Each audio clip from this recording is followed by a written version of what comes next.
ಜೀವನ ಬೇಡ, ಎಲ್ಲ ಉಲ್ಟಾ ಹೊಡಿತಿದೆ, ನಾನು ಅನ್ಕೊಂಡಿದ್ ಏನೂ ಆಗಲ್ಲ ಅಂತ ಅನ್ಕೊಂತಾರೋ ಅವ್ರೆಲ್ರಿಗೂ ಈ ಒಂದು ಕಥೆಯನ್ನ ಹೋಗಿ ಹೇಳಿನಿ. ಅಬ್ದುಲ್ ಕಲಾಂ ಅವರು ಇಂಡಿಯನ್ ಏರ್ ಫೋರ್ಸ್ ಗೆ ಪೈಲಟ್ ಆಗ್ಬೇಕು ಅನ್ನುವಂತ ಒಂದು ಮಹದಾಕಾಂಕ್ಷೆಯಿಂದ ಒಂದು ಇಂಟರ್ವ್ಯೂಗೆ ಅಂತ ಹೋಗಿರ್ತಾರೆ. ಆ ಇಂಟರ್ವ್ಯೂ ನಲ್ಲಿ ಅಬ್ದುಲ್ ಕಲಾಂ ಅವ್ರನ್ನ ರಿಜೆಕ್ಟ್ ಮಾಡ್ಬಿಡ್ತಾರೆ. ಅವ್ರಿಗೆ ಬಹಳ ಬೇಜಾರಾಗುತ್ತೆ. ನನ್ನ ತಂಗಿಯ ಒಂದು ಒಡವೆಯನ್ನು ಕೂಡ ನಾನು ಅಡ ಇಟ್ಟು ಬಂದೆ, ಇಲ್ಲಿಂದ ವಾಪಸ್ ಕೇರಳಕ್ಕೆ ಹೋಗೋದಕ್ಕೂ ಕೂಡ ನನ್ನ ಹತ್ರ ದುಡ್ಡಿಲ್ಲ, ಇದೆಂತ ಜೀವನ ಇದು, ನನಗೆ ಈ ಜೀವನವೇ ಬೇಡ ಅಂತ ಹೇಳಿ ಅಲ್ಲೇ ಇದ್ದಂತಹ ಗಂಗಾ ನದಿಯ ಕಡೆ ನಡ್ಕೊಂಡು ಹೋಗ್ತಿರ್ತಾರೆ.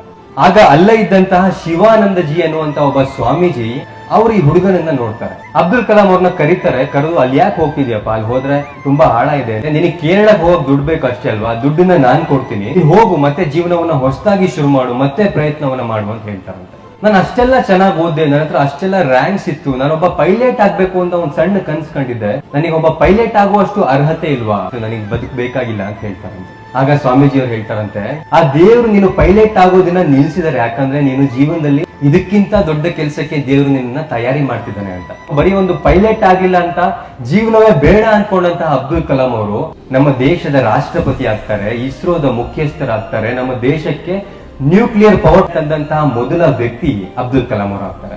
ಜೀವನದಲ್ಲಿ ಏನೂ ಆಗ್ತಿಲ್ಲ, ಎಲ್ಲ ಉಲ್ಟಾ ಹೊಡ್ತಿದೆ ಅಂತ ನಿಮ್ಗೆ ಮಾತ್ರ ಅನ್ಸೋದಿಲ್ಲ, ಅಬ್ದುಲ್ ಕಲಾಂ ಅವ್ರಿಗೂ ಕೂಡ ಅನ್ಸಿತ್ತು. ದೇವರು ನಮ್ಗೆ ಯಾವ್ದನ್ನಾದ್ರೂ ಕೊಡ್ತಿಲ್ಲ ಅಂದ್ರೆ ಅದಕ್ಕೂ ಬಹಳ ದೊಡ್ಡದನ್ನ ದೇವರು ನಮ್ಗೆ ಕೊಡ್ಬೇಕು ಅಂತ ನಿರ್ಧಾರ ಮಾಡ್ಕೊಂಡಿದ್ದಾರೆ ಅಂತ ಅನ್ಕೋಬೇಕು.